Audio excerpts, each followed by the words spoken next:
welcome, Ilan, and take it away. Thank you so much, Gloria. So should I go ahead and share my screen? Yes. Okay.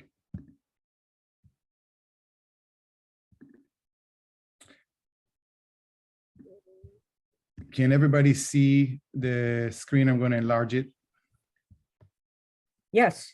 All right. So good afternoon, everyone. Thanks for joining us. I'll be talking about a common and harmful phenomenon of resident-to-rest incidents in long-term care homes.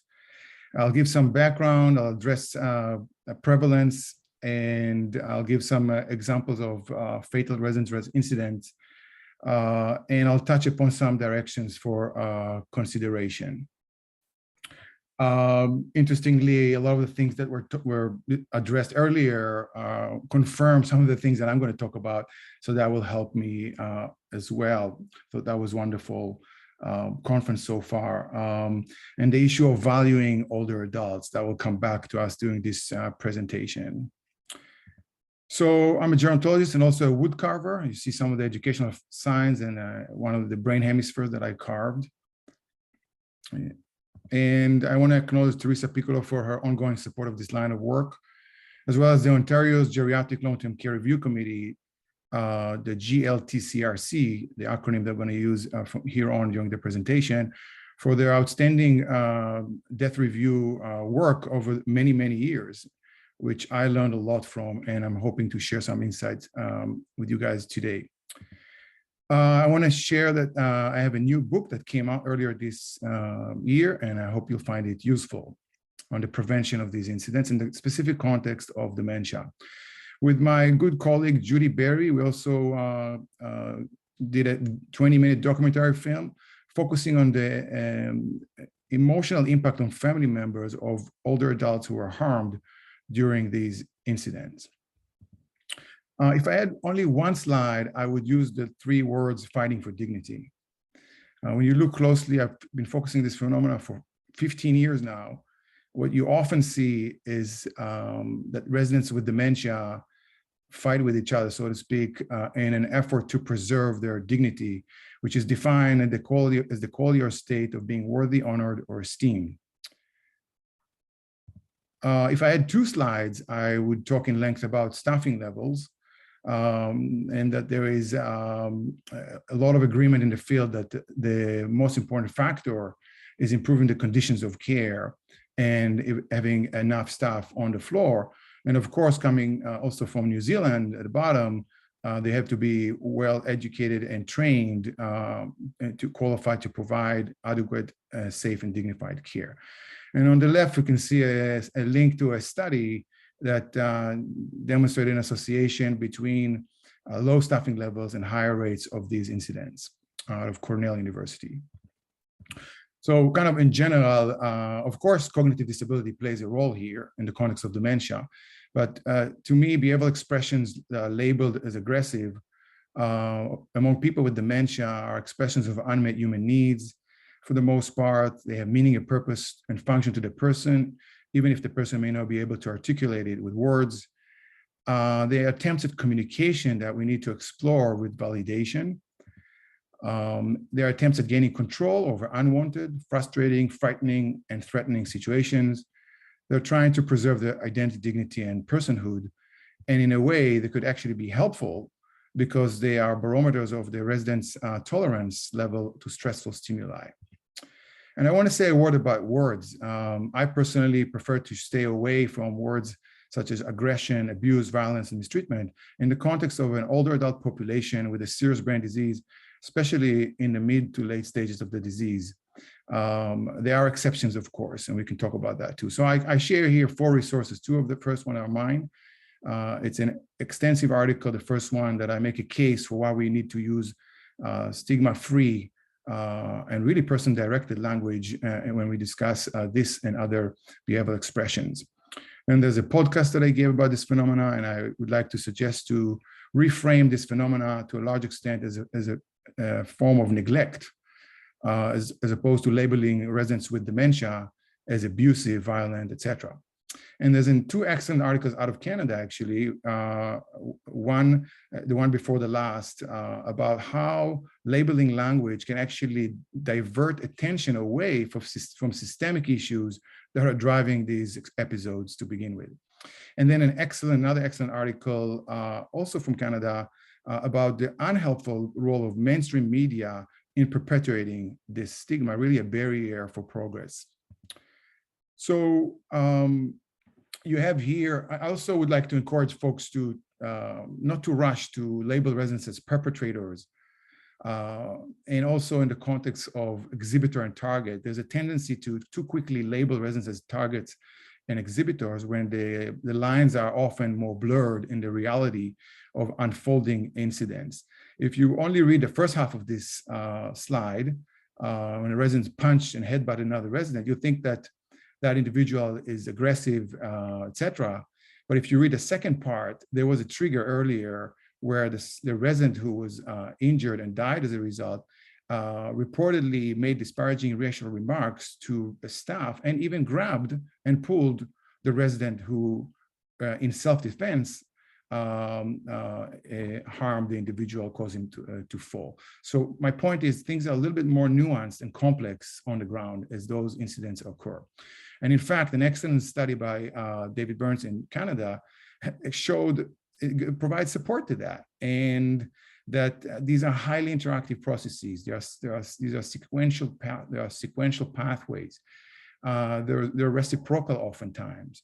And we need to start looking at them more as a bidirectional process with escalation points oftentimes, which are windows for prevention. Here's a definition of these phenomena: negative, aggressive, and intrusive verbal, physical, and sexual material interactions between residents in a community setting would likely be unwelcome and potentially cause physical or psychological distress. And I underline the word in the community setting because if someone would walk into your home or office and curse you or lay a hand on you, you would probably be emotionally devastated and need to recover for quite some time. But for some reason in nursing homes, we learn to accept it. And we need to do a lot of unlearning because this is wrong. And so, yeah, we believe that ageism is a huge factor here, and dementeism. What value do we have in our society for older adults? And it's also a huge gender issue, as was addressed earlier during the conference, when according to one estimate, 95% of the care staff members are women, and 70 to 80% of the people who receive the care in the United States, at least, are women. So this is this phenomena. I found a record that this has been going on for over a century. The first person to be diagnosed with Alzheimer's disease, Augusta Deter, she was struck by other residents in response to her invading their personal space. So this is, care professionals who work on the ground know that this is nothing new. You know, a study that was conducted nearly 40 years ago on the left already established this phenomena as very concerning. And a major report, government report here in the United States, identified this issue as a major problem with very disturbing incidents over 20 years ago. But unfortunately, federal response to this specific phenomena has been limited since. And as Gloria shared with me that her concern about the indifference of these episodes, that somehow old people are going to die anyway, and in a nursing home, the abnormal becomes normalized. And down from Australia, Professor Joseph Ibrahim, who studied fatal resident incidents, he says, your life is worth something no matter how old you are. And if you die a week before you had to, that week could have been really precious lost week. And again, there's a study that by Banerjee, many of you probably familiar with, that demonstrated that Canadian frontline workers report 6 times more physical violence than their Scandinavian counterparts. Some of the main contributing factors were poor staffing levels and less formal staff education and training. A study out of University of British Columbia among family members found that they often learn to largely normalize these incidents and they perceive them as inevitable aspect of a disease process. And this normalization effectively gives permission for minimal intervention. On the left-hand side, there's a link to a study where from Canada, actually, a master's thesis that showed that residents themselves may internalize these perceptions. What do you expect? We were bitten in elementary school and expecting it to continue and occur in a care home. And it continues with the GLTCRC in Ontario that repeatedly talks about the normalization of these fatal incidents and talk about the limited resources to provide a safe environment, that some subgroup of providers have become accustomed to violence and simply accept it as normal. And that some managers have lower level of concern than they should have, which often results in disastrous outcomes. So here you have an example of 22 warning signs over a 6-month period. A woman, 82-year-old woman with dementia, clearly a danger to other residents. And lo and behold, she pushes another 84-year-old man and he dies as a result. 22 warning signs. So you wonder about the mobilization of resources to address this issue earlier. And the GLTCRC, for the first time, I'm seeing them using an important concept here, which is, this was actually reported prior to the pandemic. And when they refer to staff members experiencing a sense of learned helplessness in the specific context of this phenomena. So here you have a resident repeatedly entering the other resident's bedroom over a 3-month period. Resident B pushed him because he came into his room and took his cookies. He sustained severe injuries and died 2 weeks later. And I would like, again, to encourage folks to start thinking about this phenomena as a form, as also, or largely a form of neglect in the context of people living with dementia. People harmed in these incidents were found in a study in Michigan nursing homes to be 4 times more likely to be neglected than those not harmed those incidents. And Ontario Health Coalition, with their very important report in 2019, stated that there can be little doubt that the inadequacy of care levels is a central contributing factor. And they added, this is a policy choice, not a necessity. In North Carolina, staff members took it to a whole higher level when they actually encouraged 2 women with dementia to fight with each other. I'm going to move on to some prevalence and incidents. In the United States, the National Center on Elder Abuse stated that this phenomena is more common than physical abuse by staff. 3 studies demonstrate that it's common in United States nursing homes. The one in the middle by the Cornell group of researchers show that 1 out of 5 residents were involved in these incidents during a period of 1 month. An early study at Harvard showed that nearly 300 physical injuries in a single year, in a single state, Massachusetts, in nursing homes alone. We haven't even, you can do the math for national in the United States, but we haven't even talked about assisted living yet. In Minnesota, where I lived until recently before we moved to Connecticut, it was found that thousands of complaints related specifically to this phenomena were not even investigated. And it was found to be the 2nd highest complaint category after falls. And when it's not investigated, less severe issues may escalate to more serious harm, coming down back to the issue of culture of learning. In assisted living, a national study found that this phenomenon is more common than staff abuse, and that this phenomenon may be prevalent in the assisted living sector, when in the United States, nearly 1 million people live and 40 to 50% have some form of dementia. In a lawsuit, in a settlement of nearly $2 million in assisted living in California, after a resident with a long history of these behavioral expressions knocked down an 88-year-old woman with dementia in a memory care unit. I don't like that term memory care because we're caring for people and not memories. However, this led to a cascade of events, including a fall and her passing.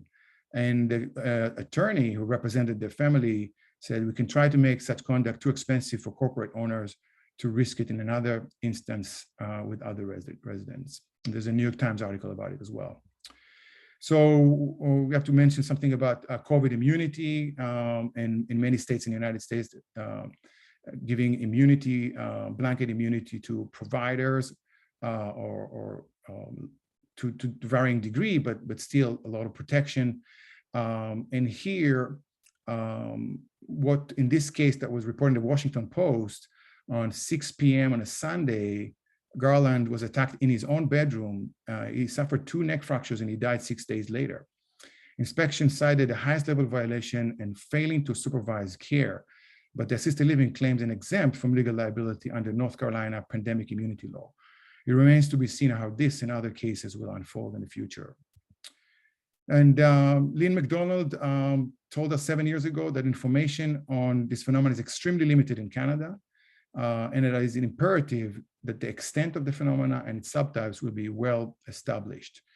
All right. And in her one-day consensus conference that I attended, the group identified 5 priority for research areas, and number 3 and number 4, incidence and prevalence needs to be established, and developing and assessing staff education program to demonstrate a reduction of these incidents, among other areas for research. And CTVW5 collaborated with Lynn McDonald. They identified, yes, it wasn't a perfect data set, but still they established a massive magnitude of 10,000 incidents in a single year across Canada. And she says, you wouldn't want to live in a place where you're afraid someone is going to come in your room and hurt you. Why should anybody in a nursing home? So Lynn and her colleagues reviewed the research literature and Canadian data set and identified that 1/3 of reported abuse cases in long-term care were related to these incidents.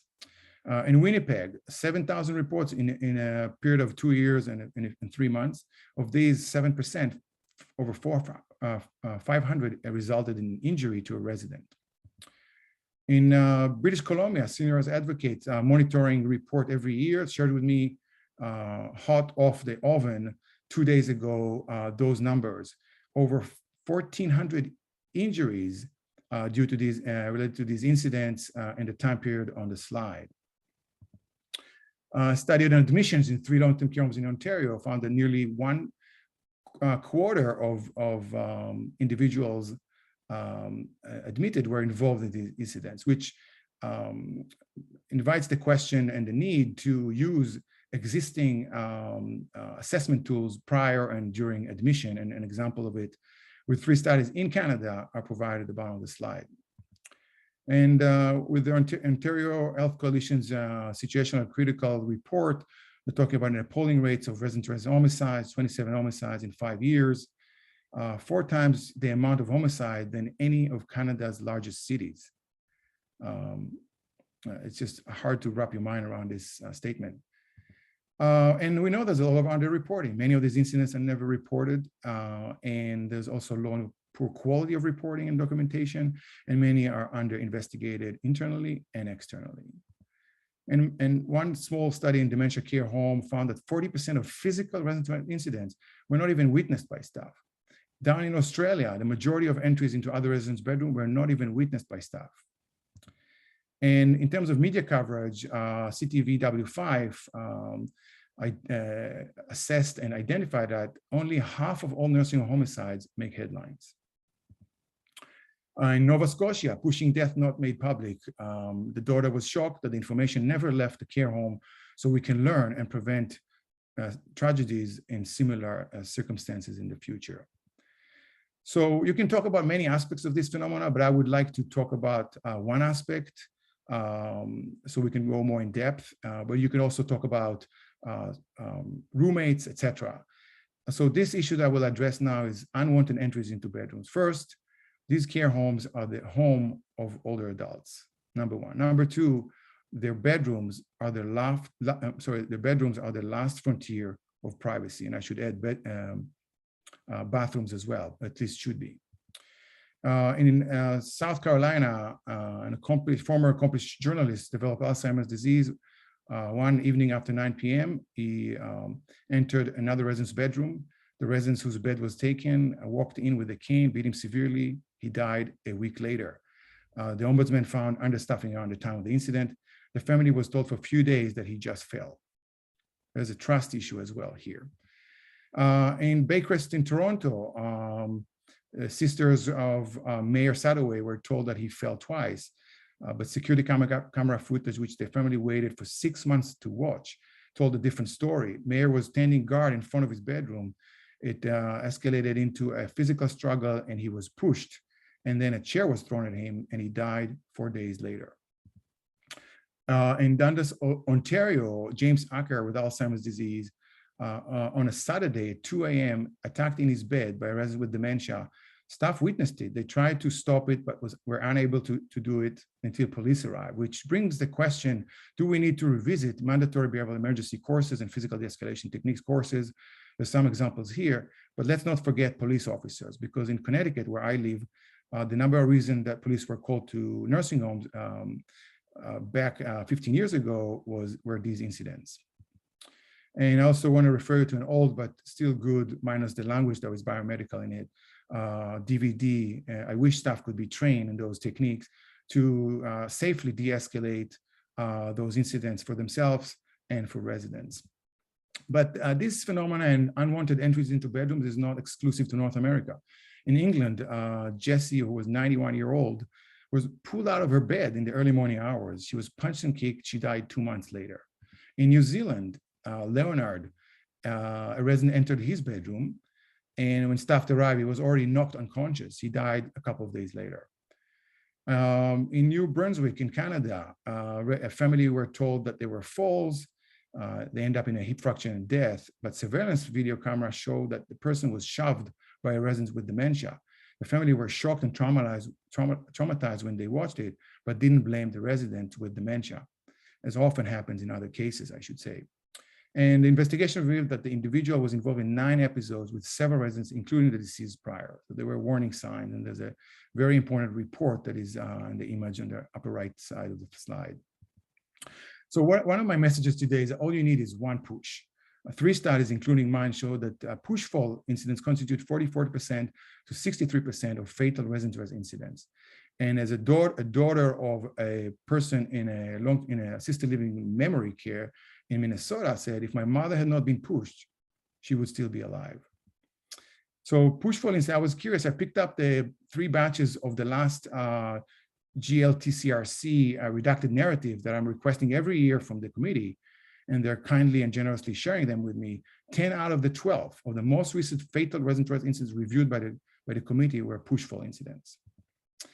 And it's not only that, many of them are unwitnessed, as 2 studies showed that many of them have not even witnessed, and that significant portion of falls have to do with these episodes. We also have to be very aware as we design new settings that there's a higher risk of these incidents in special care units for people with dementia.